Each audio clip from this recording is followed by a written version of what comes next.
What's going on, good people of the internet? It is time once again for Comics Unmasked, the podcast where a bunch of folks shoot the breeze and talk about comic books and such.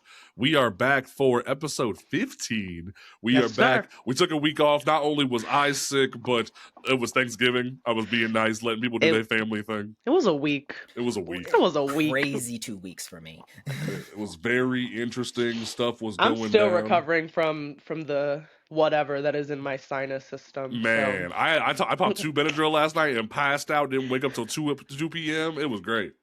So here's the crazy thing. Heaven. I had to watch 2 kids the past 2 weeks, and I did not get sick. I Interesting. have more energy than anything. That's just because you're such a good, beautiful soul, B. It's that Utah air that keeps you alive, B. There we go. Fuck up. Yep. It's I was that saying fresh, be the gorgeous fresh golden smog child, we and get you're here. just like, okay, well, the good Utah breeze. Right. But don't forget, folks, that you can listen to this podcast on Apple, Spotify, YouTube, your calculators, everything you want to listen Get that to is TS-84 out. I remember the TIs back in the day were great for that kind of thing. You could play Minecraft on them bad boys, but but yeah, make sure that you check us out. Review the podcast on Apple and Spotify. Help us boost in the algorithms and whatnot. Let us know. definitely Agree with helps. us in the comments. Argue with us in the comments. For sure. Well, Just let us there know. was somebody in the Spotify Add us comments that was specifically. going off, and it was kind of fun watching them go off this past week. But make sure that you come Yay. holler at us about stuff, and make sure you follow us on Twitter, Instagram, Blue Sky, TikTok. These two knuckleheads are going to be doing more work on TikTok and Instagram, so definitely come hang out with You'll them see and our stuff. little faces. So Yeah, get ready it's for gonna be that fun. fun stuff. All right. My name is Jay Penumbra, aka JP. I have the man who works at the weed store by the day and then works at the weed store at night on the video games. Mr. B Rex, how you doing? I'm doing great. I'm a little bummed because Schedule 1 had to push back one of their updates, and so I have to wait until next month on that. But I will be getting my psilocybin in there soon, and that's going to be fun. There you go. But past couple of weeks have been crazy. DC's been pushing some crazy stuff out, and we got some interesting stuff about Marvel to talk about today. Oh, for sure. And so I'm excited about all this stuff. All right, and then we have the girl who disappeared and we thought she was dead. Just like stopped posting, stopped talking. We were about to start sending smoke signals, get the Usos sending the the emails and the DMs. We were like, huh? Yo, Astro, how you doing? Talk to us. Listen, guys, 'tis the winter. 'Tis the winter, and Astro is doing nothing but laying in bed and opening my iPad and binging series. I mean, binging series, guys. I read all of Grimm. I reread DC versus Vampires. I'm almost done with that. I'm about to pick a random event. Like, I'm You read all of I'm DC trying to versus stay Vampires? warm. I'm going insane, and I'm going insane, and then I look at my laptop and I'm like, whoa, those are my grad applications that are empty. Ooh. And then I continue reading DC versus Vampires. Dick Grayson. Priorities. It's Well, the Dick proper Grayson looks so good in priorities that life. series. I'm just a girl. She's doing her best, and that's what matters. All right, let's go ahead and dig into the nonsense. So, and nonsense it is. It really is a lot of nonsense the past few weeks, man. Especially because all the random stuff that's been going on. The first thing on the docket, Sarah Pacelli, well-known artist and co-creator of Miles Morales, did an interview with a Brazilian nerd website and talked about how she gets no royalties from Miles Morales' creation, whether it be from the video games, from the movies, nothing. She may get invited to some premieres, but that's about it. And I read this and I kind of like was brought back to a time when the craziness of Rob Liefeld, the hot-headedness of Todd McFarlane, and the unappreciatedness of Jim Lee all got together and said, we're going to leave Marvel and go do our own thing. And that created Image. And it's the entire reason why they did what they did was because they weren't being appreciated. They weren't getting paid for their creations. They weren't being allowed to do the things they wanted to do. And it goes back a lot to creators' rights and why there's been talk for years of like unionization in comic books, because of the fact that like like these creators are getting like chewed up and spit out and working nonstop on ideas, and they're not really getting like like the right credit for it. Like they'll get invited to things, sure, but Right. like they ain't really getting Well, paid for it. to quote Mr. Rich Johnson specifically in this article from Bleeding Cool, he writes, comic book creators make a thing for a publisher. It is owned by the publisher. They make the millions or the billions. Their creators get a $5,000 check when the movie comes out and are not invited to the after party. End quote. Which I Yeah. think says everything there. And it's also one of those things that I've been thinking about a lot. I mean, we just saw with like the SAG strikes and kind of the fatigue writers have been feeling. And well, obviously, because people are knocking on our door and they're saying, "Guys, you're gonna be replaced." It's tomorrow for you guys, and it's been really great for our psyche and for our creativity.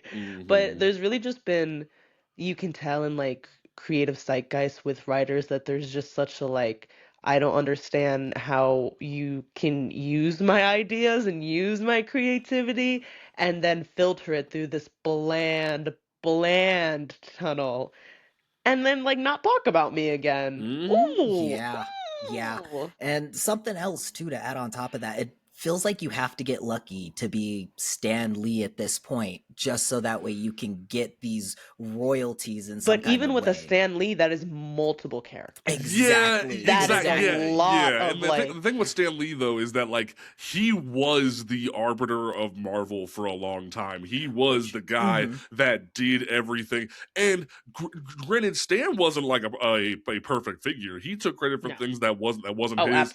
He did absolutely. certain things over the years. So he became like he was the one that went and like over to Japan to get the animated things done. He got like the Spider-Man Sentai TV show made. He was the one that became the ambassador for us in the darkest times at Marvel. So Mhm. it's very interesting, and like what Astra was saying, the idea of them not even being allowed to after parties. I remember, what was it, back in February, Rob Liefeld was complaining on social media about how him and his family didn't get invited to the Deadpool and Wolverine after party by Kevin Feige. That Like makes no sense. it's What do like you mean? because don't get me wrong, I have had like conflicting feelings about Liefeld, so, like taking a lot more credit for Deadpool than he should. But Right. at the same time, he did create the character. So for Mhm. you to not give him the credit and allow him to be there and enjoy the fun and whatnot, like dude even It's an had after party, dude. yeah, it's Like, Yes. very guys, odd. Mhm. guys, come But on, that's come on. There's not secrets behind the vaults. Right. exactly. But that's the whole point of it, though, is to where like Stan Lee put in all that work and he at least gets that notoriety for it versus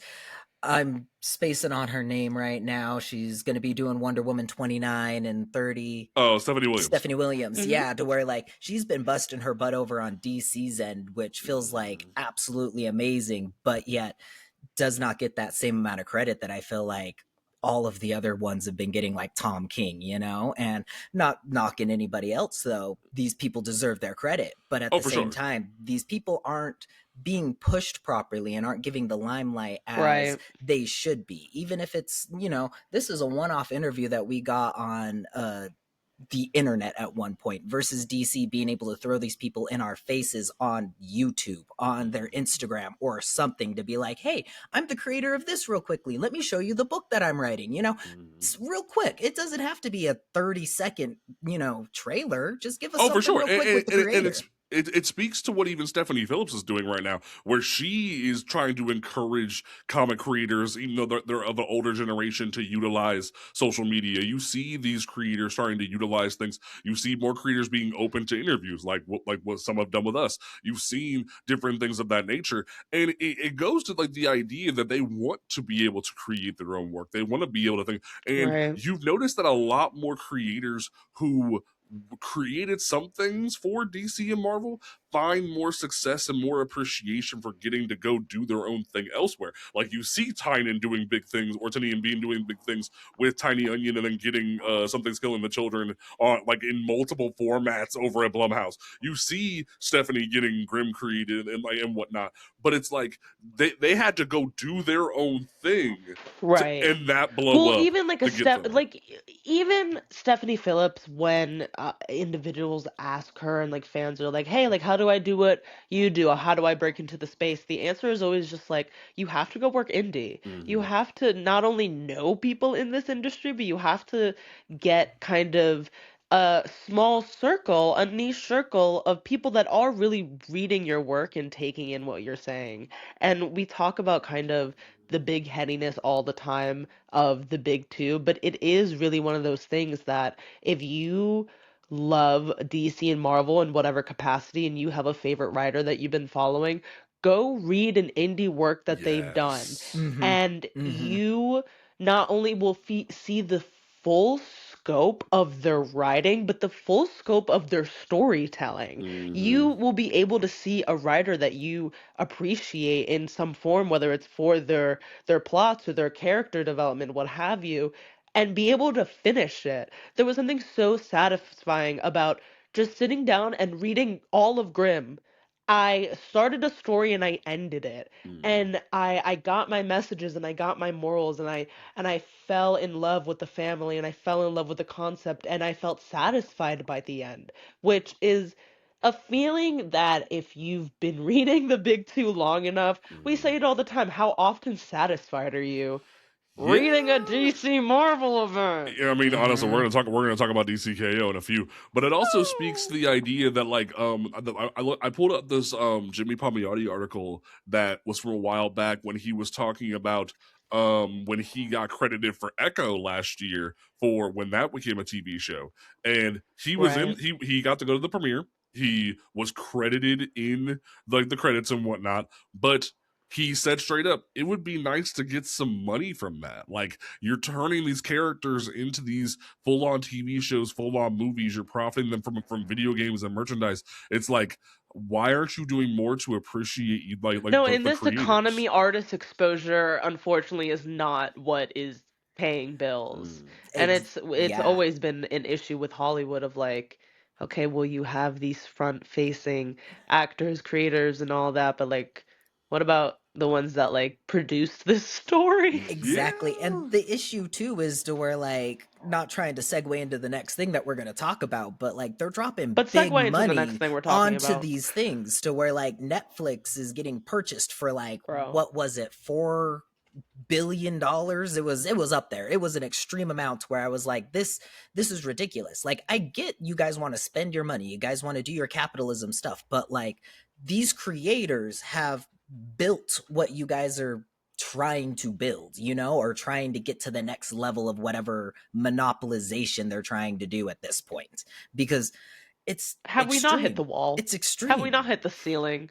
Have we not are we not bumping our fucking heads yet? Right? Actually, someone, Jay, pull up how much. 82.7 billion. Whoa! 82.7 Warner billion. Brothers was sold It, for yeah, $82.7 billion. yeah. It's very interesting how that develops, and we're gonna That's not definitely a real number. like That's no, those are not real figures. That's made up coin. we'll definitely be getting to that. That's definitely the main topic of the evening.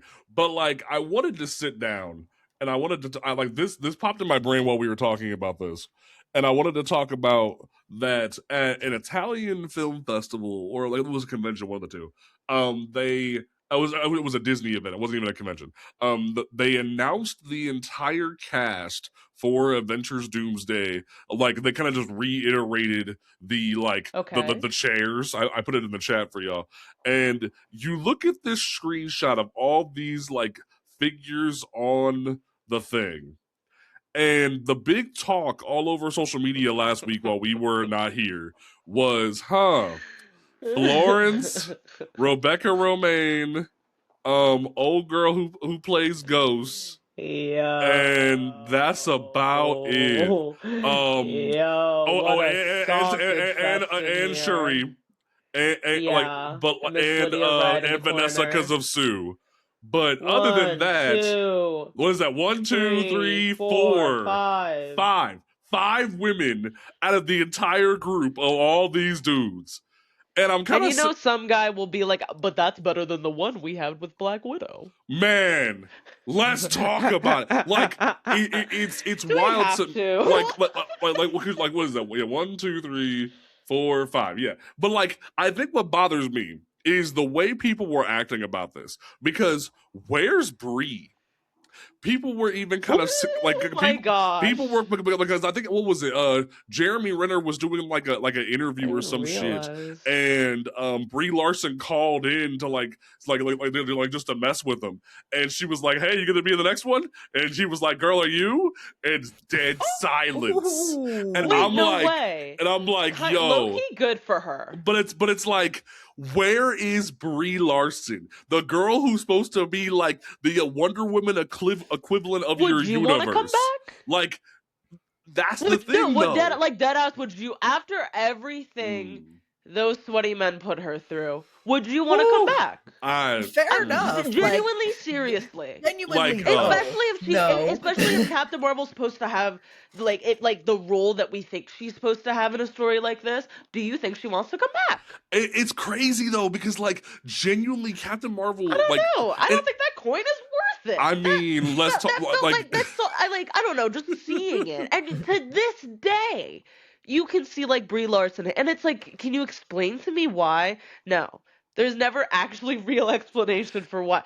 I can tell you what happened. It was the fact that her fucked up. I can tell you what happened. It was the fact that her costume and the fact that they made her very militaristic in her approach of making Captain Marvel go back to her military roots and making her very masculine presenting. So all the fucking gooners were like, "Yo, we can't goon to this. It's a problem." So Jenny, okay, and I see you gooners and I hear you, but does that mean that we have to drag Brie Larson by the fucking hair? I never understood that. It's because they want her to smile more. They want her to emote more, and it's like, bro, I'm too autistic for this conversation. Bro, and I remember too, because it was back in 2016 when the movie was coming out, and then Captain Marvel was getting more traction in the comics, and her suit was looking like very militaristic and very masculine presenting. They started to call her Carl Manvers because they did. B just woke up. He's like, "Yo, what?" This is the thing. I watched the movies. I enjoyed the movie, and I was like, "That's good." I stayed away from the Marvel internet at this point. What the heck is wrong with these people?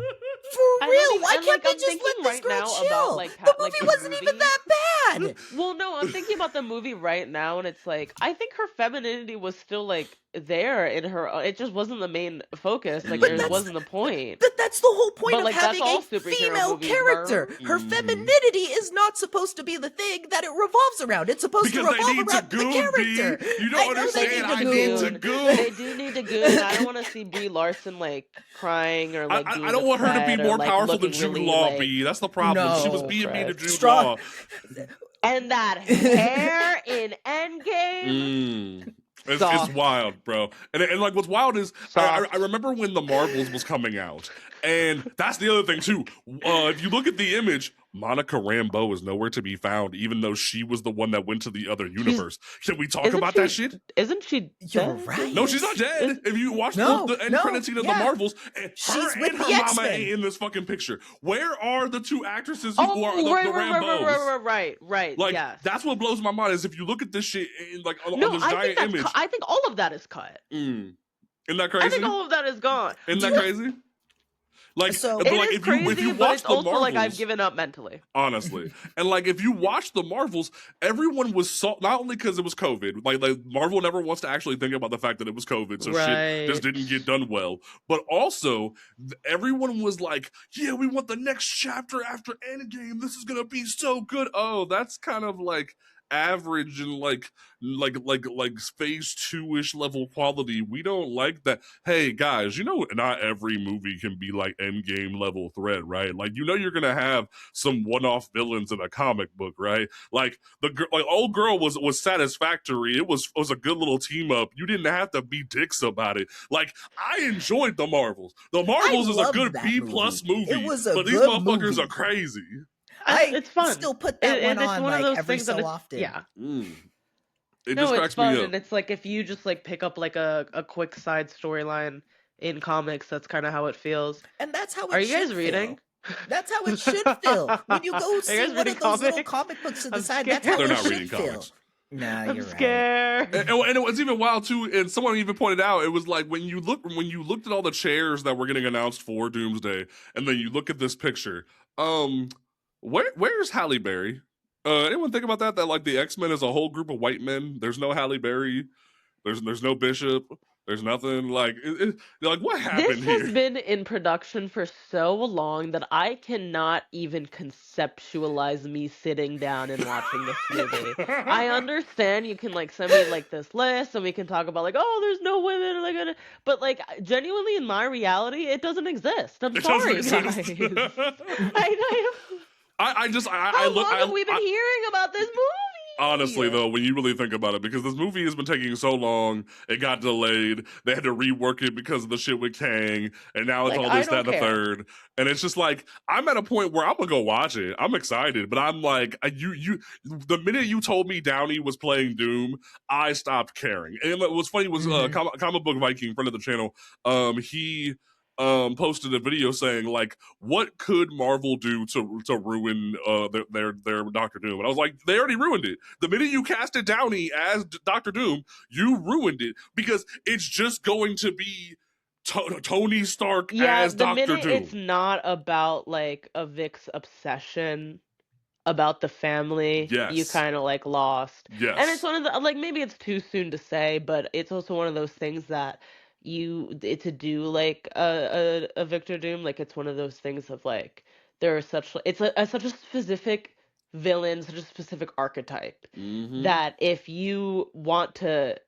assign face to it, like faciness of an RDJ, it's like you've already lost me. Pretty I much. want someone that Yeah. I don't know, and I want to see the hate in his eyes, but I also want to look deep in there and see the love and admiration that he could have once had. Like there's layers here, and I do appreciate Robert Downey as an actor. I do think he is fantastic, but in terms of the advertising of it all, the sitting down in the theaters of it all and seeing a Tony Stark face, I feel like that is more of the traction Yeah. than yeah. Pretty anything much. about a Doctor Doom. The issue that I'm also going to come across is I have a feeling they're going to bring this around to being much more of a Tony Stark comparison story than being a Doctor Doom story too. I feel like they're going to try to bring Which all low-key these... makes no sense. I'm closing my eyes, I'm trying to think about it, and I'm lost. And that's kind of how it feels to me because they're making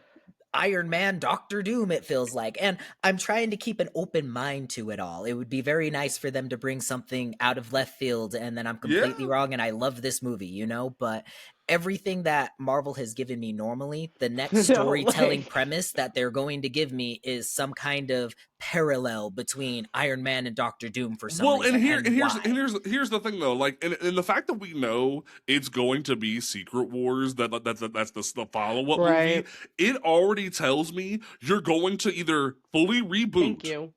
Or you're going to all new, all different Marvel this shit and but like do it your own way, where it's everybody's rebooted except for the Fantastic Four because Pedro makes his money, and it's going to be okay. I don't care anymore because if you're going to shove everybody out the door and say we're rebooting, we're going to give you a new Black Panther finally because it's been long enough and Chad's been dead and it's a new universe and we're going to redo everything from scratch. I don't care anymore because like the whole point of this was to create comic book longevity and create a comic book universe, but you made too many dumbass mistakes, whether it be the AI and Secret Invasion, whether it be the creative teams that weren't paid right, whether it be like movies that didn't do well and you backed off because you were scared. The entire fall off after Endgame. Yeah. Like so many things that could have been caught and fell through the cracks, and I don't know. I've been checked out, guys. I've been checked out. I know we get like I can't. I used to be that an MCU head, but I watched, and even like with the shows, watching like WandaVision, I was like, okay. Like I was really down for it and I really appreciated like Multiverse of Madness. Like I didn't even mind. But then like I just kept seeing the schedule and the timeline get bigger and longer, and I felt winded. I feel winded just thinking about it. It's a little bit of that comic fatigue, you know? You gotta space things out just a little bit. I don't in that regard, I respect making comic fatigue in a movie form. You kind of cooked with that, guys. That's impressive. I But was the thing about impressed it is, by that. I don't think comic fatigue or superhero fatigue is real. I feel as if people just need to reevaluate the way they view the experience, because everybody kept thinking the next big thing was going to be the next big thing over and over and over again. They kept thinking like your dong is going to Right. get harder every time from each giant pop. You kept Mhm. thinking Impossible. It's impossible. like you kept thinking that there was going to be a bigger moment in the next movie than Cap getting the hammer. You were thinking there was going to be a bigger statement than like the Mr. Stark, I don't feel so good, over and over and over again. And it's like you have to have a reset point. You have to come down from the high a little bit and have a low point sometimes. And that doesn't mean the movies are bad. That just means you're going to get average, decent films here and there to rebuild the momentum. Because phase 1 and 2 weren't that great. They had some A's and some greats and some Nobody yada ever yadas. But talks like about the third Thor movie or the second Thor movie. Ooh, even though here's the hot take that no one wants to hear, B. You ready for this I don't shit? want to hear it. The Thor Dark World, the second Thor movie, is the most comic accurate and the best Thor movie there is. But because everyone likes to have jokes like this is Guardians of the Galaxy 1, it's regarded as trash. Let's actually have a conversation. We can talk about that one. We can talk about that Where one the fuck am I? because more for me, Where the I fuck am I? enjoyed what was Astro it, just Love and woke up. Thunder. I loved Love and Thunder just because of the cinematic for that one. That was the one that pulled me in so well for the Thor movie. And what's so wild is Love and Thunder and Dark World are the most comic accurate as they can be. But everyone loves Ragnarok because they just play around with the source material, do whatever the fuck they want. They don't have the rights Right. from they don't have the rights from the Hulk movies of the Hulk movies from Everybody's Universal. here. So like because like, oh, we can't actually make World War Hulk because Universal has the Hulk rights. We can't actually give you Planet Hulk, so we're gonna give you a butchered, annoying version of it, and it's gonna be horrible. Which but because the we Hulk put is jokes in butchered it, it's in. funny. Mhm. Which the Hulk is butchered in. Now, if we want to like talk and think about it. Right, no, like I love how Okay, I once hear I you. explained my point, Astro went from what the fuck did I just smoke? What to like? Oh, you actually have a point here. Bruh. I just never wanted to think about the Thor movies again. But it's like the I'm fact that you mad at realize the what I'm way they saying. treated his character, and I hear you, and I hear what you're saying, but She woke up, y'all. She woke up. She finally good morning. realized. Good morning. I don't know. I think, and I say it all the time, of like the progression of Thor's character and how they kind of like stepped on him a little bit when it came to Endgame and the recovery to Love and Thunder. I felt that's why purely for me, when I do like think about Love and Thunder, it doesn't hold as high for me in just because purely of the reckoning we got from Thor's character development, that I kind of can't like comfortably sit in that movie and like not remember how we degraded him, and now we kind of have to get him on this higher point and give him purpose. But I'm still mad that you even made fun of him when you took everything away from him. And here's the worst part. They did all that butchering of Thor's character, and then they finally give us Jane Foster Thor, only to rush 30, like what was it, like 30 to 50 issues of a comic book into one movie where it's like, yeah, Jane, your cancer's kind of resetting every time. Yeah, it's really bad, Jane. Thing. Yeah. That's what surprised me, because I thought we were going to, if we're doing TVs, I thought we were gonna get like a little mini about Jane. Exactly. thought That would have maybe that was been just me being wonderful to crazy. see. I thought Like a I was 5 thinking too episode? big for Marvel at this point, being like, hey, you make a movie and then you do a little spin-off and then you'll get people to watch your spin-off because your movie got people into the TV show. And then guess what? You get your TV show to set you up for your movie. And then you can Like, get if we people to had- just go back and forth. People would Like, love yes. that. You know, A there's Lady Thor like 5 episode to prelude Love and Thunder. I don't know, because I feel like that's what I'm missing. And that's why like I can't like suspend my disbelief when I sit through a Love and Thunder, just because I'm like, guys, we fucked up the landing. How did we get here? How did we get here? Yeah, it's a little nutty. I'm not gonna lie to y'all. But It makes me feel nutty thinking about it, but I do hear what you're saying. I think it's just like the fragmentation of comic books and the way we produce movies, Mm. we're hitting something and it's not the Oh, for sure. target. Yeah, no. We'll definitely have to like keep the conversation going. We're supposed to be getting more movie announcements. We're supposed to be getting a Doomsday trailer in the next 2 weeks. We're getting What MCU movie? Tell us what MCU movie you want us to watch. I want to get mad. I want to be angry. we could definitely do some fucking I like wanna be Patreon angry. exclusive like ranting about shit. We definitely could do that. I'd be down I with that. want to watch Age of Ultron and be mad. Honestly, the though, whole time. let's talk about it. But no, well, like then the other like movie trailer we're getting tomorrow because we record on Sunday and put the show out on Tuesday, so you'll have to wait for our reactions to it on the following Sunday.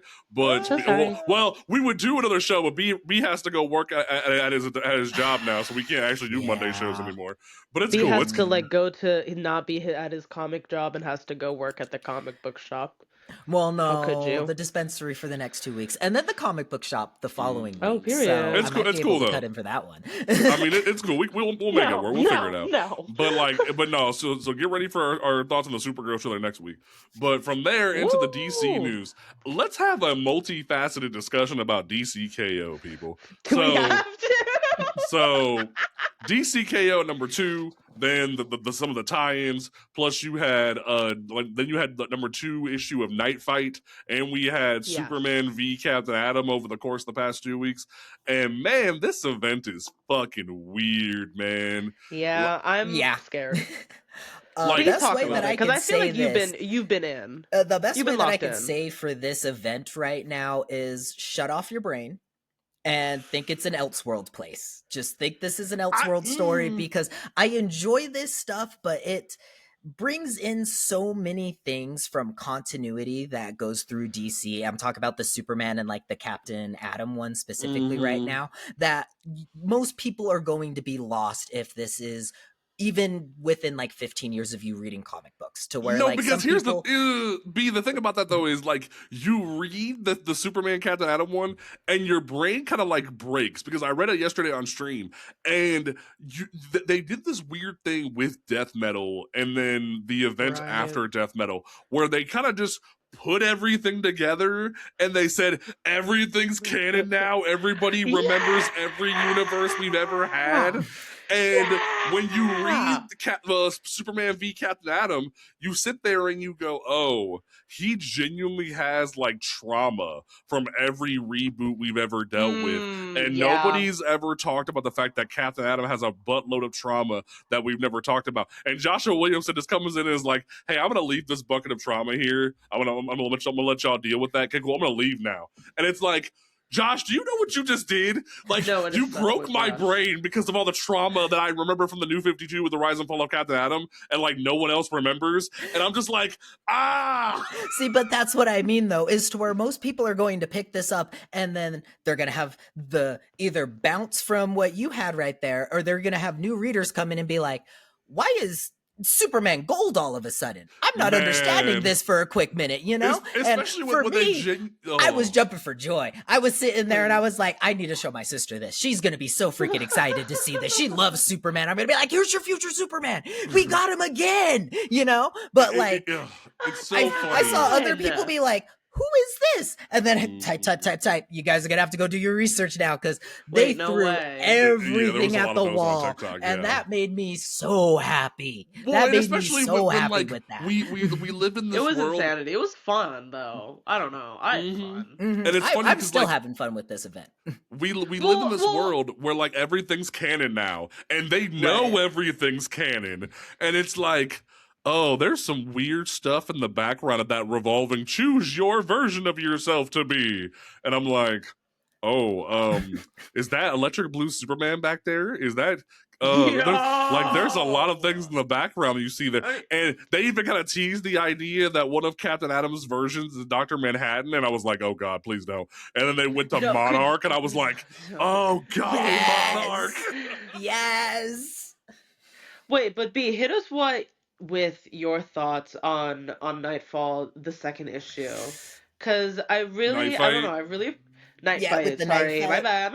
I really appreciate your take on that one. I was excited for this one because I thought what we've been talking about. We were going to get some progression in comic books. We were maybe going to see some future version of Gotham and that be relevant to a story that is going on. And then, like he was saying, it was going to be canon across everything.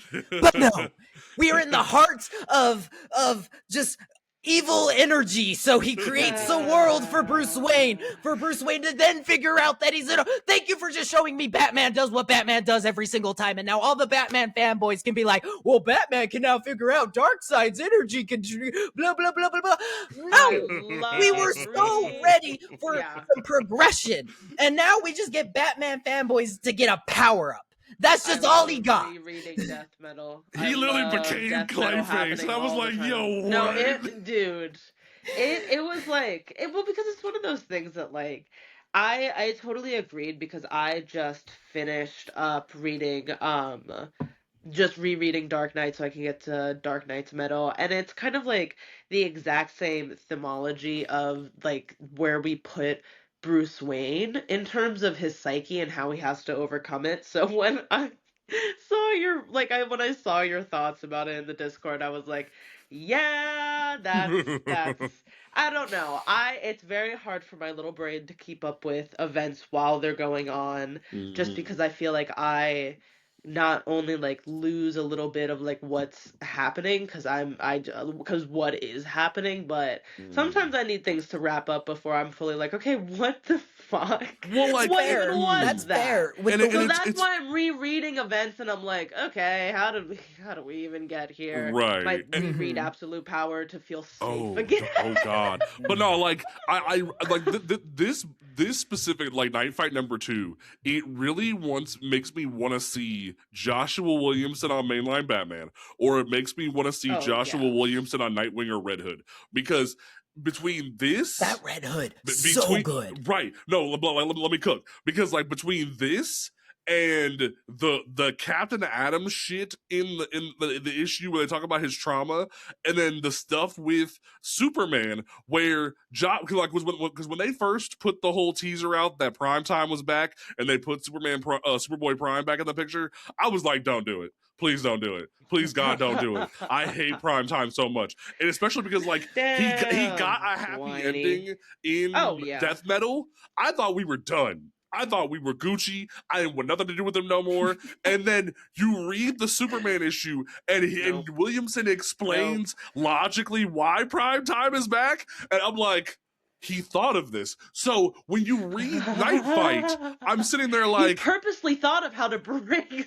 right now, because I'm over like, bro, why would you bring him back? He had a happy ending. Oh, he was unfulfilled still.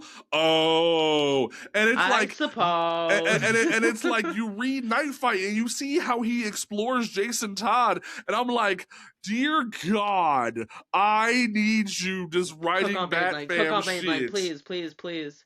Like, please. Because the idea that Jason made that sacrifice. What's happening? Like the idea that Jason made that sacrifice for everybody is insane.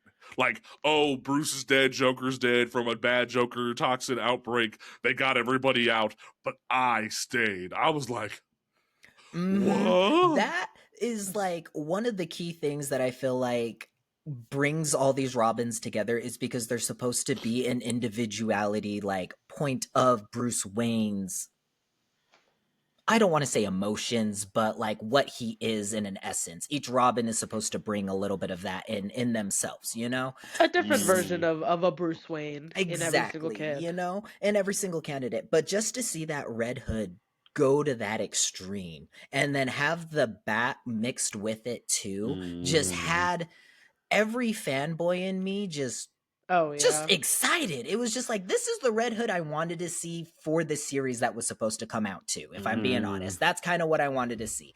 I was trying to be nice to that Red Hood because we only got one issue, and so hopefully it was going to be good, but like this, that's the Red Hood I wanted to see. But then from there, when it comes to this entire event, the big talk around the town was, issue 1 and issue 2 had no fights in them, like 1v1s. And to the point that some of the people who were in the brackets didn't even get to fight. Like, Bruce died, which I was okay with. I'm okay with Bruce dying. But then, Connor Hawk literally gets eaten alive by the Joker. And I'm sitting there like, why did you put him here? Why did you put Connor Hawk in here if you were just going to have him be eaten? You had Giganta get punted by the Joker. I'm sitting here like, you had Star Sapphire didn't even get to fight. And I'm just like, what is I'm this? Still pissed about Star. And it's like, and she got all the rings. She got every lantern ring only for her to lose. And I was like, girl, that's BS. And you're sitting there like, so they rug pulled everybody, and the entire like first couple brackets didn't even get to fight. That's fucked. Like, I thought that was a really weird choice. Like, it should have just been fight. Not, everybody for themselves. I think it is iconic though to give fans a bracket and then be like, "Fuck you." Yeah, I do love that. True. Though. No, genuinely, because it's like you guys were having so much fucking fun power scaling, but it's like we don't respect your power scaling nor brackets, and we don't care. I just think that's funny. The one thing I would have to say is I feel like this is kind of a taste for what DC is going to do throughout KO, to where it's like, we're going to let you guys think this is what's going on, and we're going to give you somewhat of a rug pull after, you know, because they're giving us the solicitations to where we're able to see who's fighting who afterwards, but yet we're not getting the story for that. And so the change up in the story to see who's going to actually win for the comic book, they've done a really good job at least bringing the, you know, I feel fulfilled a little bit after the Superman and Captain Adams fight. Don't feel complete, but at least I go, you know what? I can see this actually play out that way. At least, you know, most definitely. I gotta Astro. I gotta know your thoughts. How do we feel about Diana wielding Thor's hammer? How we feeling? Yo. She struck down the whole battlefield. That shit was wild. It was wild, and it was beautiful. It was iconic. It was stunning. No words. Gagged. Oh my god! I forgot. I'm awake again. And then randomly they were just like, yeah, Zatanna can't actually affect magic in certain ways. I was like, the fuck? Zatanna can't do shit? The fuck? I was like, that's a weird depower you just did there. Why would you just hurt Zatanna like that? That was a weird choice. That's like kind of my thing with this event. Like, it is a confusing stage we're on, I suppose. So that's why I think mentally I'm waiting to get to like issue 4 or 5 where because I feel like what B is saying, where it's like this, we're gonna be subverted in some way, that this traditional like one-on-one like kind of battle fight is not the point almost, or at least it's not how we think it is. So I don't know, like appreciate appreciate the pair ups, appreciate the lineups, appreciate how cool these fucking fights are. Like, I appreciate the art. The art is so good. Stuff has been appreciate how gorgeous it is. And then I think with that glimpse of what Jay was talking about with Captain Atom, like we're going to get like something's gonna break and something's gonna get like maybe a little more sinister, a little more seedy. So I'm interested to see like how the hype of these like one-on-one battles and like, ooh, like this character is debuffed and this character has this special, and how we kind of like maybe collapse in on ourselves kind of by like, I don't know, issue 6, 7. I will say, and like I thought about this while reading issue 2. I made a video yesterday talking about how I really need DC to get their shit together when it comes to Martin McCabe.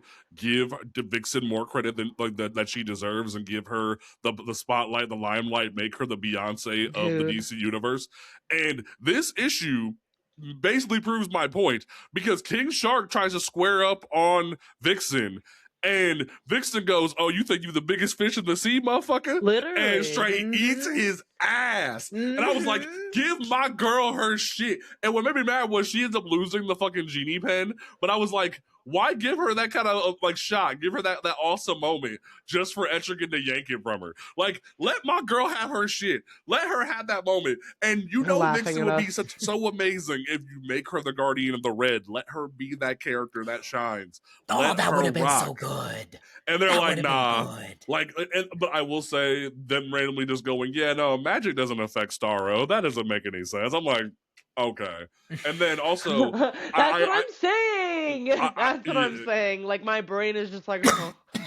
I do say though, like I know we know who wins the Joker v Jason Todd fight because of the solicitations, but I really cannot wait to see Jason whip out the Blue Beetle Scarab and just pump so Bro. much pain into Joker. Like that's gonna be a fun moment, even if he loses. Even though I feel like that's some bullshit that he lost, but like that was my one thing. But for the discussion of solicitations came back up in the conversation because people were getting frustrated at the fact that we know who wins, we know who does this because of solicitations.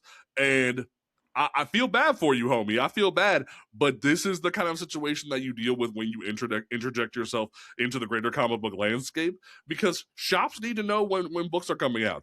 People need to Right. know when books are coming out, and that's just I feel bad for you, but People love yeah. having their lists like months in advance. Mm-hmm. Like that is comfort to some people, and like the industry has done its best kind of to like let people pre-order. Yeah. And so it's just one of those things where it's a lot of meticulous planning, unfortunately, and because of that meticulous planning, you get and it also it kind of I understand like how it can ruin the fun sometimes because there is an inherently we just put our opinions on the book before it's even out kind of Mm-hmm. thing with because I'm already enraged. I'm already so enraged by the outcome of that Jason Todd joke. Like I don't do I even want to look at it with my own eyes kind of mentality. Right. So I totally understand like but it's also one of those things that if you have the ability to read online or just go to your comic book shop day of, I don't know, get off Twitter. Don't look at the Mm-hmm. solicitations. There you go. If it keeps the event fun for you. But I'm also one If of it's those people something to that where like I'm literally waiting for this to be done so I can be like, okay, what just happened?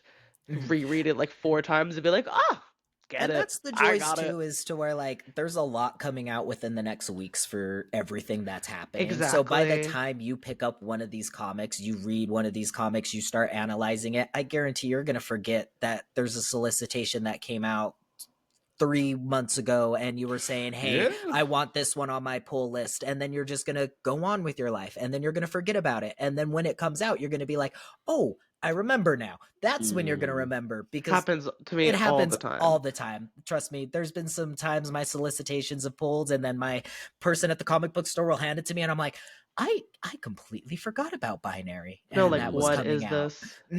Yeah, it No, definitely adds an I interesting have an dynamic. issue of something, a first issue of I was a fashion school killer. I am totally blanking on publishing, but I had bought the first issue months ago and I was like, "Oh, that's cool." And then like the 5th or 6th issue came out and I was like, "Oh, this is still we're still here? Mm-hmm. Okay." So, and I don't know, it's one of those things that you don't it feels fast. We say all the time in comparison to like manga schedules to like book publishing schedules, but it's also one of those things that because it goes by so fast that like you just blink and then walk into your comic book store and you're like, oh, that like Nyx book, that like that Black Ritual Nyx book, like that just finished up. That was 7 issues. Cool. Yeah. It Where definitely was be I like those that. months? I have like the Mm-hmm. first issue. Where was I? I don't. All right. So we delayed the conversation long enough. Um God help us all. HBO WB Discovery is being sold So to Netflix. God And help us all. as we talked about on a previous episode, there was already conversations that Paramount was gunning for this, but we were kind of disgusted at the idea that Paramount and the Saudis were going to get a hold of DC and WB. But then Right. we got the reveal that no, Netflix locked this in, and everybody is a buzz with the I idea want you that right now at home if you are not on the highway. Even if you are, low-key take out your phone right now and just Google the list of every IP that Netflix has acquired. American art is failing right before our eyes. Guys, it's so funny how we all were like, oh, streaming's like cable's the thing of a past. And now we have like what? 3 streaming services. well, and that's We the got thing like too. three The big bitches to joke choose people from, said was and then Disney's gonna eat them all. well, like that was the big joke that people were saying was that like, oh, like all the shit's just gone over here, and now we have less streaming services to pay for. Which, in theory, cool. I could cross HBO Max off my like streaming list, but also like, dear God, Guys, the everyone's media panicking, monopoly. thinking Is no this. one scared of the Yeah. media monopoly? And the thing about it is too, like what really bothered me was the conversation of streaming services are going to ruin cinema slowly started to overtake the hey, at least we avoided Paramount Skydance and the weird corrupt politicians and the Saudis getting a hold of it. But then everyone started like, no, cinema is dying, movie is dying. It's like, you totally are ignoring the problem here. Like, yes, this is bad. This is very bad, but it would have been worse from a Could have been worse. censorship, like a censorship Could have been way worse. standpoint. Like Trump technically has influence over this type of medium type standpoint, where people who are making like AI things and horrible things for the government, like surveillance technology for the In government, regards to will a own. Paramount, of Yeah, course. like Paramount owning it would have been so much worse than Netflix owning it. I need to stress that enough. Like, yes, this looks bad. This is very bad. It's neither. But Nothing is great. yeah, it's we got the lesser of options are two amazing. evils here. Let's keep it a stack. Like, I know that like the Directors Guild and the Writers Guild and the Actors Guild are over here trying to stop this from happening. But like, do you really want the other option? I don't think you want the other option here, people. No. Let's keep it a stack. I don't Both think options y'all are want bad, that. and WB couldn't keep afloat. And it's one of those things that it's really fascinating to see the trajectory of that kind of like HBO and WB merge just for it to be chomped both by Netflix. And I think it's one of those things that while there could be and there are some positives in regards to the like bringing those IPs into the limelight, I do think there is a huge conversation with the way Netflix treats its series and stuff like that, and the way that Netflix produces its movies, and in For the sure. way that, and there are already so many jokes that like, okay, well, guys, Batman 2, that shit's gonna be a 6-day theatrical release, and then everybody go home and watch it on Netflix. Like, and that's the thing people were talking about was the idea that like you're only going to get stuff in theaters. That way, it can be eligible for awards. That way, it can Pretty be much. available for shit. Otherwise, they would only that put it on the box streaming. office first week sales. Right, they only want it that way. It is eligible for awards. Otherwise, you're never going to see shit. And No, and I understand the concern of that. So Most fucky. definitely. It's gotten so fucky, just the balance of like, okay, like, and even like the mentality of like, okay, well, like the first week opening sales like are what matter and are what show interest, and it's like the similarity. Well, it like rings of how Netflix kind of does its series and shows of like, okay, we have a season up, and if the season doesn't get like the traction we want it to get, it's axed like viciously. Netflix has had such a long history of that.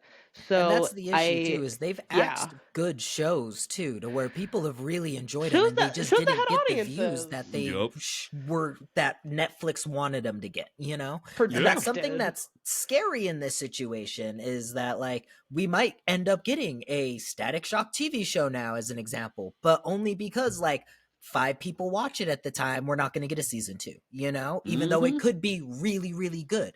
And so it's a scary time. It's a scary moment for stuff like that. But at It's the so same time, frustrating.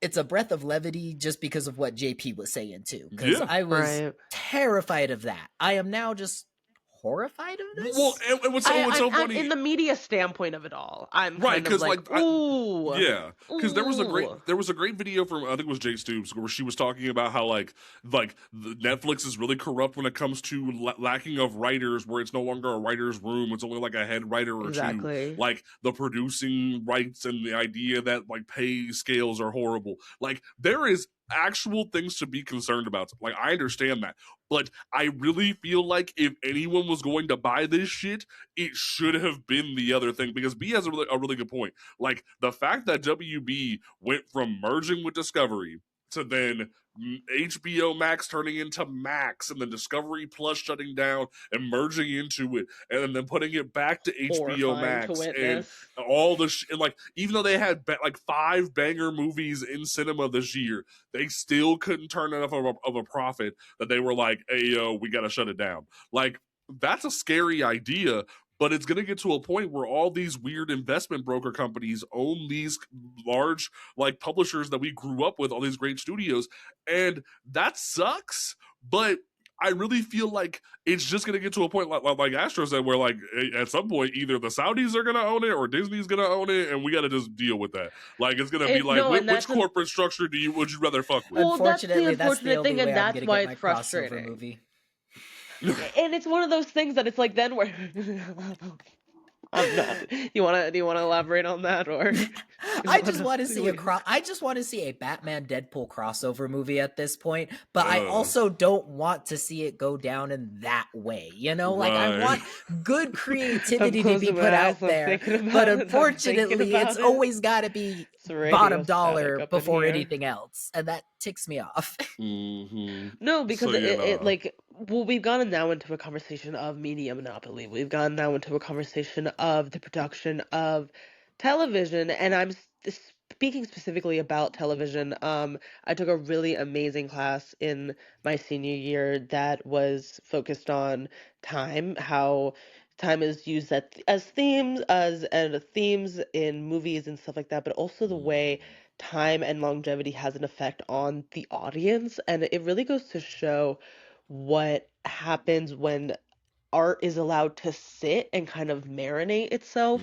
And we are seeing a resurgence kind of in a way of people going back to like old shows and stuff like that and being like, whoa, like why didn't we get like this is amazing and stuff like that. And the thing with Netflix and the tragedy of Netflix is that they have such little trust in their audience to keep up with a show and to introduce a show into their life that they're like, well, we gotta move on, we gotta walk the other way. And it's like, no, like guys, I'm scared for the future of TV Honestly, producing. Like, say though, what you will about Netflix movies, because that is, I have enjoyed some Netflix originals, and I think that is a whole different conversation. But when it comes oh for specifically sure. to like series and the way Netflix will do like its bomb drop of like, okay, bro, here's the entire fucking season, and then like kick you to the goddamn curb, and then it's like, please, sir, may I have some more? And the Right. lights As are off, somebody who and they're loves never gonna binging answer your his call. TV shows, I love that premise because then I can watch it. But there's something to that, like going and watching a TV show every week. The community gets to talk about the episode for that week. We get to actually continue on a conversation. We get to theorize on things that may happen in extra episodes and stuff like that. And then you have the one person who's like the Matt Pats of the world who will get it maybe close to right, and then they become famous. Like No, and that's there's crazy. supposed to be this, or just like ball cool to roll watch. of things, just cool to watch. It's just fun No, to watch TV the height shows. of my teenage years was talking about fucking Euphoria season 1, and then being 18, a freshman in my dorm talking about Euphoria season 2, all on Twitter. Like that was, ooh, life was rough and dim freshman year, but at least I could go into my dark dorm and watch Euphoria and talk about it on Twitter. There's community fostering there. There's something to say. And when it comes to community, no one does it better than comic book fans. So it's just one of those things that I'm curious to see what happens in that regard. I'm curious to see how new projects will, I don't know, kind of stay afloat now in this It's Netflix definitely going to be interesting, zeitgeist. and I'm really like, I think the one thing that I keep thinking about is that this could be so much worse, but it's also like it goes to show that more indie projects need to be supported, more like smaller. You're thinking you dodged a bullet, but you don't understand that they're reloading. Yeah, yeah. That The blank face you That's had too of like, good of huh? that's good. That's good. yeah, it's one of those things of like, genuinely, I would rather it be like this than anything else. Like, I feel as if that's the one conversation that keeps getting lost in the weeds, is that, like, because everyone keeps like loving how South Park's been going this season, but look at how South Park's been trying to warn the public about how dangerous Paramount is. Meanwhile, they're just stacking dollars because they're making Paramount so much money, and Paramount can't afford to let them go. But they're Oh, to just lose them, and they're yes, but they're and well, telling especially everyone how that first bad episode Paramount of is. yes, especially that first episode of the new season of South Park of like, guys, like you don't like this of Jesus literally telling the people like, guys, you don't understand. This is like kind of like some scary fucking shit, and like I don't Yeah. think you realize like how intertwined Paramount is now being with the Trump administration. It's actually kind of like really weird how the FCC and how the Trump administration is shaking hands. We all should be really fucking scared. And it's like, what's he saying? And Huh? South Park. It was such an interesting Yay! dynamic. So I It's genuinely been a feel like crazy people, season. right. It's just, I feel as if people need to keep paying attention and understanding that this is really scary. Pay the fuck attention and realize that Netflix getting this could have been so like it could be the best thing we could have asked for. Because if Universal got it, Universal would have just kind of like let shit fall to the wayside in like a couple of years. But Were there's they even a even player? they it was either like Universal, Paramount, or Netflix for this shit. I was about to But say, I was like, was it Universal even in right, the running? but apparently there's a conversation going on in the background that like Netflix might license the DC properties to Universal Studios for the theme parks, so they finally might get rid of all the Marvel shit and make a DC shit. And granted, Okay, that would okay. suck a little bit because of like that Marvel shit in Florida is a really cool time Right. capsule of that era of Marvel, and Mhm. because they own that theater right, Disney World can't make Marvel Land like they can on the West Coast. But at the same time, though, a DC section of Universal would go hard. I would So enjoy like, that. I it would would be go. an interesting choice that Universal would make to finally tear down the Marvel shit and let Marvel have their shit back for DC to come in and take over. That would be an interesting dynamic for sure. Something that a Disney kind of needs to do is start actually pushing some of that Marvel, like old school Marvel stuff out. Because trust me, we're nostalgia baits. If you put some of that old school like Marvel stuff out, they will make Disney money and doesn't put like that into comic fans, Disneyland. I B. know. I'm Disney just I'm doesn't like I'm comic I'm fans. just shouting They to the think we're void at that dirty. point. Yeah, he kind of They is. think we're dirty and stupid. They don't wanna Like talk to those us. stupid kids, they don't care. But it's so dumb, I will No, it say. feels like it. It really do. Like, Ever since the Marvel bot, like it feels it's just like you silly comic readers, and it's like, guys, I guess. yeah, it'd be like that. So, upcoming comic books for the week of December 10th. Absolute Yippee! Batman number 15. The book we Yeah, talked about on the first episode of the show. yo, Absolute Joker is coming, people. Kind of Be iconic that it's afraid. Absolute Batman number 15 and it is our 15th episode. I know, right? Isn't that weird? Mhm. I love that. woo! Like, but be afraid, people. And I feel like No, Astro's that gonna have cover's some fucking nightmares on ridiculous. Wednesday. Like, I'm scared. That cover's fucking ridiculous. Like I'm especially when opening you up look at like the League of Comic variant Geeks to look at my covers. polls. I'm I'm picking up scared. one of the variants. This Like, is probably bro, one of the few times I'm picking up a variant cover for Batman. no, like, They're Astro, I don't know sick. if you've seen the variant covers for this shit. It's terrifying. Like, Sanford Green made a variant cover, and Sanford Green's my favorite comic book artist of all time. And even I was like, yo, this is some like chupacabra level shit. Like, look at the shit in the chat I just put. Like, I'm looking at these Wait! covers I and I'm unironically like, kind of need this on my wall. I have a little windowsill dedicated to Lady Hecate, and I think she wants this. like I I just think like some of these I think she would love covers. this.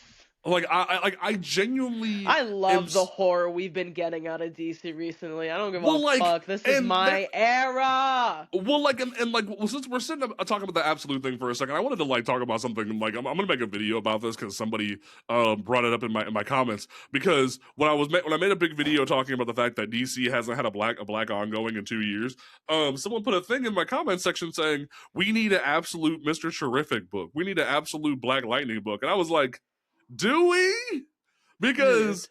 I don't really know, because I would rather have mainline shit, because that's why I get so frustrated about when people say, oh, DC doesn't, oh, when I say DC doesn't have any black books, they're like, Absolute Green Lantern exists. I'm like, no, stop. That's It's not so mainline. fascinating the way we view mainline and pristine. I've said this all the time, and we keep having this conversation of like, it is so fascinating the way we think we can, the way like audiences and fans expect like fuckery to be abound in an Elseworld situation, and the minute kind of the boat of mainline is rocked. I had someone in my comments when I was like, Poison Ivy should be a Wonder Woman villain, just because I like to say things and see what you guys react. It's fun for me, but of like a point of like that would be a cool like Elseworld story, and I Mhm. just think it's so fascinating the way we have all these ideas, or the way we have these like theories and like how we can go, and comic fans taking their characters dear to their heart, and then kind of ending it of like it can be an Elseworld story. I Mhm. don't know. I don't know. Well, Like, do like, and we the reason really why I think said, mainline is that pristine? I don't here's the know. thing. I don't think so The reason anymore, at why I least for say, DC. well, most definitely, but the reason why I say mainline is important for black characters is the fact that like Yes. DC keeps shipping in Milestone, like I talked about 2 weeks ago, and trying to act as if that's the band-aid for their black problem. But it's also like the reason why I kind of got frustrated about people saying that like the black characters need to be an absolute is they're saying it from the perspective of that's the hot button thing that would be really cool, but they're not thinking about the ramifications of like putting a black character in a universe where everybody has a dark twist on their shit. Because truth be told, it's already rough for a black character in a comic book period. Are you saying you want to make their Exactly. real life shit be Mhm. even worse, so it's even worse and it's not really escapism at that point? Like it really, like, especially when you Especially if we read, get that commentary from Absolute Batman as is. Yeah, exactly, exactly. and when you read, and what was so funny was someone was like, "Hey, yo, I need an absolute Mr. Terrific." It's like, why? His origin is already traumatic. He almost threw himself off a bridge because his wife and child died. Like, It's our yeah. like it's already dark. Like, we don't need more twist and turn. We just need him to have an ongoing. Like, it's Or just it's also one it of those things that I find it fascinating wanting to twist and turn characters that don't even have mainline for us to twist and turn. exactly. Yes, there we go. That's What are one we of gonna the things use? is I feel like we need more substance to these characters first before we can twist them, because we've had what feels like 100 years of Batman by now, to where we can go through and twist that architect of that character upside down and be like, Easy, oh, quick. we're going to give you a reverse Batman now, and it can still Hmm. be Batman in some kind of case, because we've done Batman so many times. We haven't done Mr. Terrific once. It feels like it doesn't really feel like he's gotten his time to shine in the Most public definitely. eye, you And, know? and it And was so, so like, funny give was him because that time. and there was somebody in my comments of the video who was like, "Hey, yo, where do I pick up Mr. Terrific after Mr. Terrific Year One?" And I'm like, "That's a great question. You can go read Mr. Terrific Jesus and the White People. I mean, the Christ. Terrific 10 over in the JLU. But other than that, there ain't shit." And it's just like the thought process here of like, you could make so much money if you actually let black titles get to trade, not cancel them before they get to trade, tell people where they can get the trade and promote the trades.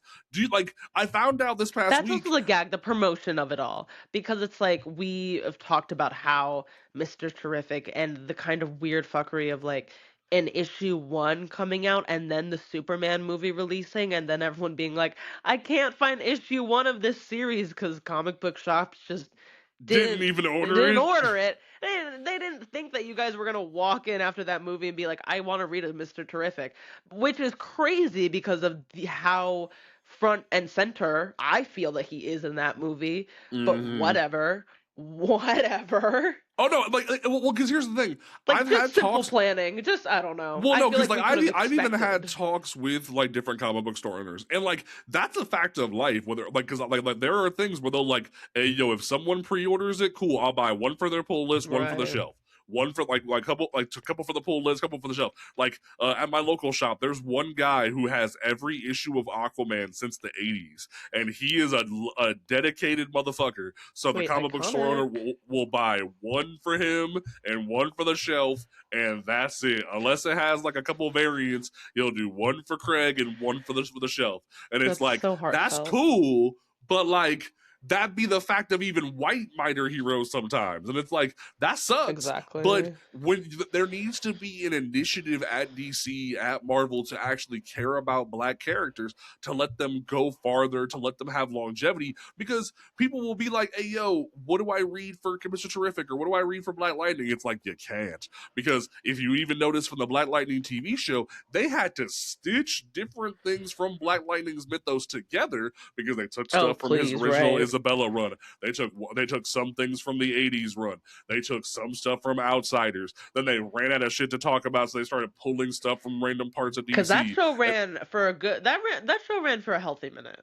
For 4 seasons, and Very it good. barely got to 4 seasons because they had to pull. The first 2 seasons were the first 2 runs. The 3rd season was some Outsiders shit, and the 4th season was whatever the fuck they made up, and it was just And like, from what I remember of community reception, everybody loved it. Mhm. And it's just one of those things that's like, I don't understand how this cannot translate to.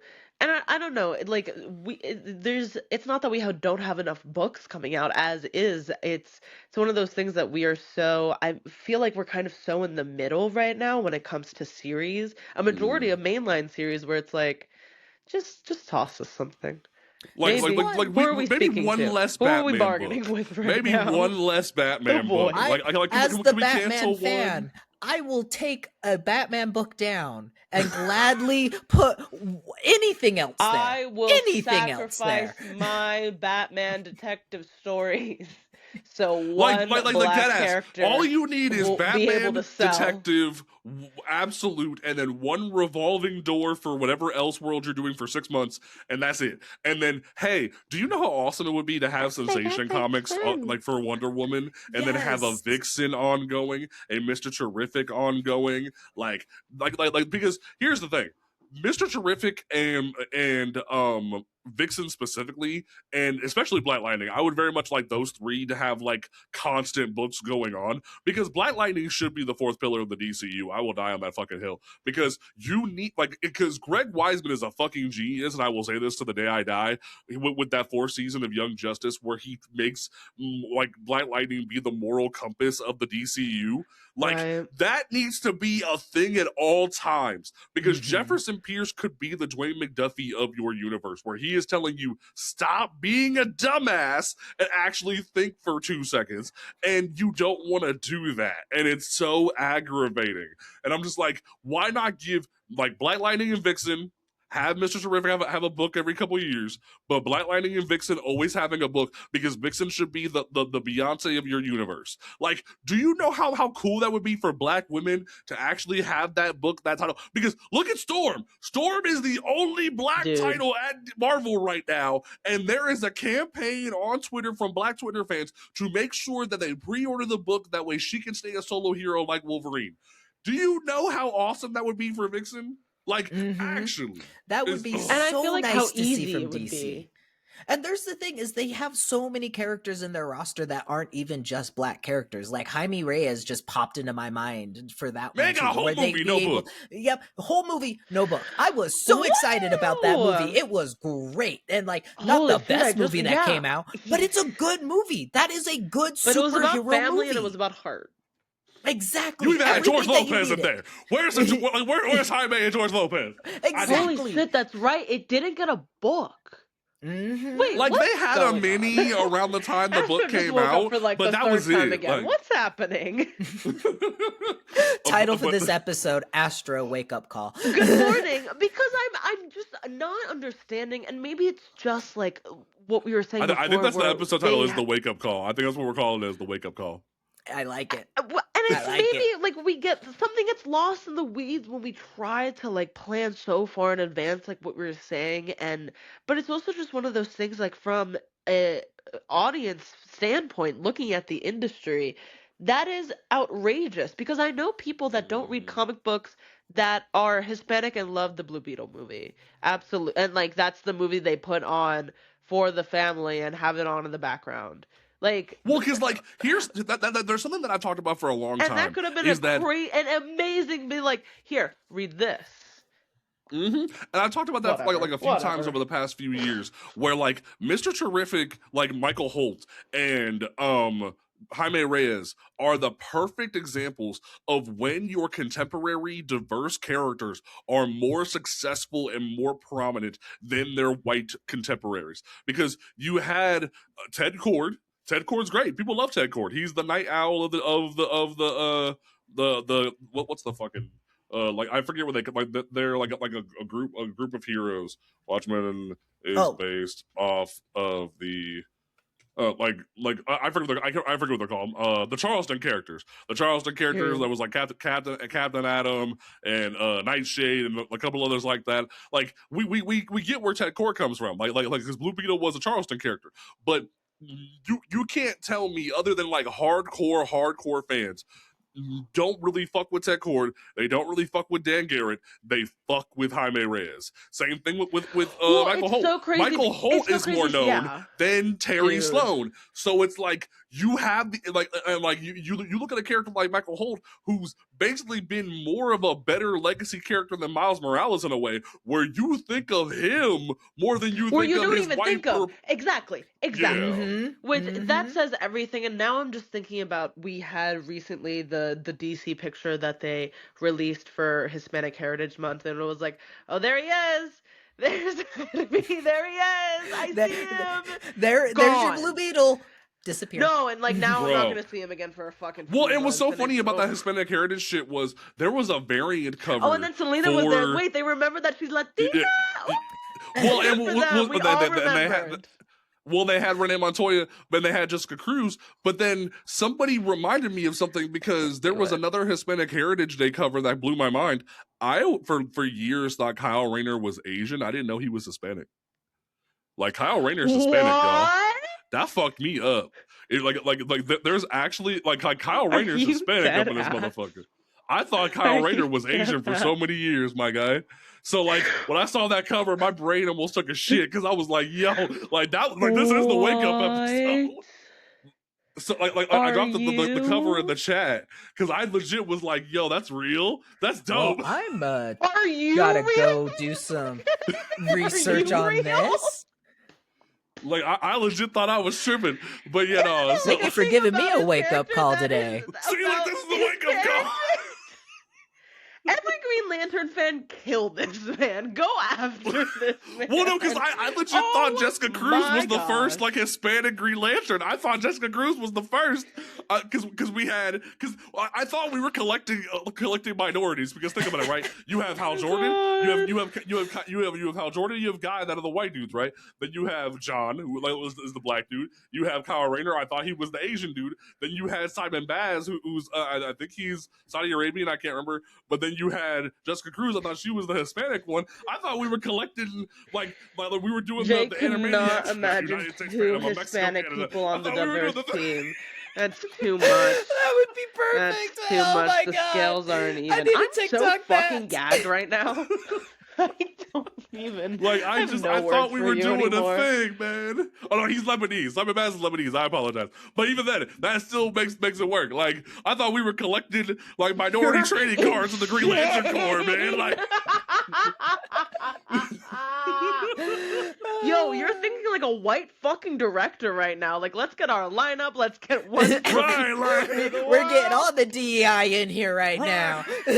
But no, like I legit thought that was like when I first saw that cover of Kyle Rayner, I was like, that's badass. Like, I'm cool for it. Like, but that reminds me though that like other than the one DC young adult novel, there is no Asian Green Lantern. I just realized that. That's kind of funny because like I thought Kyle Rayner was the one. Well, and that's also another conversation about Asian representation in DC and where Yep. and that can be a whole nother like 30 minutes in itself. And it's always something that I've talked about too, where it's like I love DC and I love like I've always been partial to DC Comics. I've always read more DC Comics, but when it comes to representation, and I've made a video about this, but like I feel such pride like reading a Marvel comic. And it's maybe just because of like the New Yorker of it all, the Dominican of it all, like whatever, but there is something about like the thinking about like everything like a Luke Cage went through to like become mayor makes me more. That's makes another me thing. So Where's my fucking Luke Cage emotional book? in Where's comparison my to Luke like Cage thinking book? about most DC events. And that's the thing, though. Like, blank, someone brought it up blank. in a Black Comic Lords Facebook group last week. They were like, "Who's a black character that needs more love at a publisher?" I said Luke Cage. Man is literally mayor of New York City, but doesn't have an ongoing book. They keep doing this thing between like the different events, like Gang War, where they're like, "Oh no, you're a mayor now. You can't fight crime," and they keep having to like put him in this like knockoff vigilante costume, and it's like that's cool, but where's the Luke Cage ongoing? Like, I want a Luke Cage ongoing. I need to kind of see a man who protects from the streets have to deal with the protecting from behind the desk. And that would be a what really does he interesting think? story And what does he right think there. is better? Like, how could you not Pillage, want to get write it, something take it like from that? Me. I don't care. Like that's like, bro, and, like, and get a black writer on it it though. Like, it would be so good to have, because like it's the same thing I talked about with the blue Marvel idea, where if you get a black writer behind that and have them explore that dichotomy, because there was a dude on TikTok who made a great like thought process that Luke Cage should be written by like black folks more often, but also Luke Cage should be more of a hood nigga. He should be that dude who actually is from the hood. He's been through the struggle. He's come up in the struggle, but has risen to prominence like by what he's been through. He's been given opportunities by these white different superheroes. He was given a whole mansion and made in charge of the new Avengers back in the 2000s. And it's like, why don't we explore that? Why don't we talk about that more? Why is it that we don't look at that more often? And it's and now that he's mayor, like, what does that? How does he like? How does that boast with his identity? How does he sit with that kind of thing? That's immediate, and that's what I thought we were going to do with Age of Revelation. I thought, maybe I'm just asking for too much. This is the episode where Asha realized that she expects too much out of DC and Marvel. I don't know. Honestly, though, my fault. Like, no, you good, no. But then from there, my fault for my dreams and my hopes. I love how we were on solicitations for this. We were on like new upcoming books, and we just kind of dove off the pile. But then from there, for the rest of the DC books, we have DC KO Wonder Woman versus Lobo. That's gonna be insane because you literally have Wonder Woman with Thor's hammer versus Lobo with Venom. That's an interesting idea right there. I'm like, that's gonna be a slugfest. We also have Aquaman versus Hawkman. That's gonna be an interesting book. I'm not gonna lie to you. Ooh, that's coming out next week too. Yeah, that's coming out too. Also, also new Supergirl's coming out. I think Supergirl 7. I don't know. I have the latest issue out, but the Supergirl run has been really cute by Miss Campbell. It's been a fun ride. Wait, who's writing it? It's just, is it not Sophie Campbell? No, yeah, it's Sophie Campbell. Yeah, that's right. Yeah, it's been fun. It's been cute. It's been very teen girl. Okay, cool. Then from there, for Marvel, there was the B put the Secret 6 trade paperback is coming out. I didn't know about that. Funnily enough, I actually have. Well, yeah, it's like a Gale collection, I believe. But funnily enough, and I'm gonna be like doing a giveaway for this soon for the Discord. But I found a whole collection of Gale's issues of Secret 6 at the comic shop. in a whole bundle. Yo! And we'll be giving that away in the Discord. So make sure you join the Those are Discord, people. nice. Yeah, Period. so definitely get hyped for that. For Marvel, you have Ultimate Black Panther. I'm still not reading it because T'Challa needs a mainline book. I'll read it in trade once the Ultimate's done. But Infernal Hulk #2, Infernal Hulk. If you haven't been reading what's been going on with It's been fucking Hulk and then insane. Infernal, Insane like Infernal Hulk. holy crap. Insane. If you want to talk about like mental health, it is such an interesting dive into Bruce, the systems of it all, a conversation about fracture, depression. It is so intense and insane, and I never thought I'd see the day, low key. So go read that actually. Go pick that up. Most definitely. It's very interesting what's been happening with that. Then from there you had Unbreakable X-Men. Make sure you like I know it's on the list and we just highlighted it, but genuinely, people, what if you don't want to be confused by the event? Wait till after the event's over to read the X-Men books, because Age of Revelation is messy. I will not blame you to wait until the What's new year when happening? the new shit starts, because X-Men is messy. Don't do that to yourself. Wait for the new books to say #1 in a few weeks. Wait till the event's over. It's like the It's Shadows coming V soon, Rise or don't some shit worry. is the new imprint. Like, just wait a You'll little bit. It's blink and it's okay. Like, don't there. hurt your brain. And then Not for Spider-Gwen the Ghost Spider X-Men. #5 is coming out. And then for Image, we had Geiger. Geiger is one of the best fucking books. I keep telling y'all, make sure you're reading Ghost Machine. Like that entire imprint at Image is just iconic. Geiger is fucking amazing. Redcoat's amazing. Make sure you're checking those books out. Then from Ignition, Beauty #2 is coming out. Ignition Press is newer, like similar to Invader. They've been killing it on their titles. If you want something fresh and cool, like Murder Podcast was a fun one to read, so definitely go check out their shit. Yes. Very cool. Like, they had Very an cool ash can covers of it at the too. shop, and I thought that was so cool. Then for Ooh. Oni, Crownsville #2. If you're not reading Crownsville by Ronnie Barnes, what are you doing? Like, genuinely, Ronnie Barnes has been one of the greatest producers and writers of some of Black television's greatest shit over the years. He wrote Sam Wilson Falcon when he lost the shield after Secret Empire. Like, genuinely, dude is amazing. Where is it? Fun fact. My first ever interview when we first started the podcast panel to panel back in the day was with Rodney Barnes, and he Yo. signed a Falcon #1 and sent it to me. Yo. I just put it in a comic capsule. Shout out to comic capsules.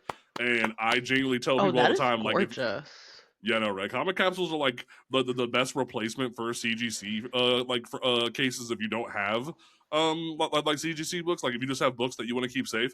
Like, I'm about to do a video on them because I didn't buy. I wasn't sponsored, but I was just like, I want to buy these because they look cool. And I'm gonna make a video about it and pimp that shit. But make sure you check out Might put some Crownsville, of my because Bronze dude, Age stuff in there then. they have even like vintage and Silver Age cases too. So like, you definitely can get some shit for that. But then like Ronnie Barnes is also the guy who wrote Philadelphia. If you read that from Image, motherfucker does horror good. So check that shit out. Yes, sir. Yes, sir. And I think that was it. We didn't do listener questions because, truthfully, I figured that was going to be enough for this week. But we will be back next week. We are back on a weekly rotation. We probably won't be doing holidays off. Like, it was just like, we were like, screw it. I'm sick. You're sick. We'll just take a week off. But we're gonna get back to just weekly and not take breaks. So definitely like keep an eye on socials for that. And shout out to Jen for doing the recap for us. But make sure that you are checking out the show. Server boosters, Ruby, me, Astro, B-Rax, White Wolf, even though he didn't pay his bill. Jen, Callie, Little Bird, Soft Serve. I said I wasn't gonna bust his chops, but I was like, nah, I'm gonna do it. But because like just a little bit. His boost didn't it's okay. laugh. It's my man, so it's fine. Oh no, it's fine. B-Rax, what is your closing statement for this episode, homie? It's the holidays, everybody. Remember, spend it with family, spend it with friends. Just send a message out to an old high school friend if you've been thinking about them. Just make sure you enjoy your guys' time. A little call out for Astro there. But for real, it's the holidays. Enjoy the time out there. Pick up your comic books. Just spend it with family. I have my nephew picking up Speed Racer now, and he's only 3 years old, and my heart is melting. So, guys, you got to go out and just spend time with family. Just enjoy your time wherever you can, you know? Astro, what do you want to leave these people with this week? Well, I'm gonna go see a friend that I've not seen since high school. Thank you, B. Thank you. No. And that I have been nervous for, but I do think it is just one of those things of not only getting out of your comfort zone, but understanding that when you come home, you have exactly everything that you need to have. Read what you want to read, and also invest in indies, invest in stories, and if you go to a nice enough comic shop, they will have both the big two, and they will have a nice, healthy selection of Mm-hmm. indies. I've been shopping around recently because one shop that I go to only has the big two, and I'm like, okay, well, I gotta get my boom, I have to get my image, I have to go to the other shop. So read your indies, and like we said earlier, if you want to see a writer's growth, if you want to see an artist's wings shine, make sure you go check out some indies, check out some publishing companies that you wouldn't normally read. Most definitely, most definitely. For me, there was a lot of drama this past week in the Power Rangers community. And it kind of made me just kind of sit down and be like, "Hey, yo, not everything is what it seems. Not everything is like a what like never judge a book by its cover is a great term that people say, but also media literacy is important. People, make sure that you're actually looking into things before jumping to conclusions. Make sure that you're actually educating yourself on topics. Don't just go in and be like half cocked in situations, but also maybe actually develop internet etiquette. What do I mean by that? If you're gonna be on Instagram, Twitter, TikTok, whatever, make sure that you're actually like being respectful. Don't be an idiot. Make because you never know who's going to be watching. You never know who could be actually like taking a look at you for some opportunities. I had my first ever brand sponsor reach out this past week, and Period. they might even be talking to me about sponsoring the podcast here soon. Like Period. genuinely, with like it matters about what you do when it comes to things. So make good decisions, develop media literacy skills, because like B always talks about, literacy in reading is important, and that's not just about books or comics, it's also when it comes to media in general, because if you don't develop media literacy skills and learn from things, you're going to make stupid decisions and you're going to not actually understand what's going on. So I feel like that's very important, especially with this whole Netflix thing, because everyone's like, oh my god, the sky's falling. It's like, it could have been worse, just saying. So it's one of those things of like developing, and especially with like, I'm gonna keep it a stack. If you ain't watched the Diddy documentary that just dropped, media Yo. literacy is important. Um, oh Yo. my god. So genuinely educate yourselves, as my boy Pleakley from Lilo and Stitch would say, and do better. Good. We will catch you folks next week here on the podcast. Peace out.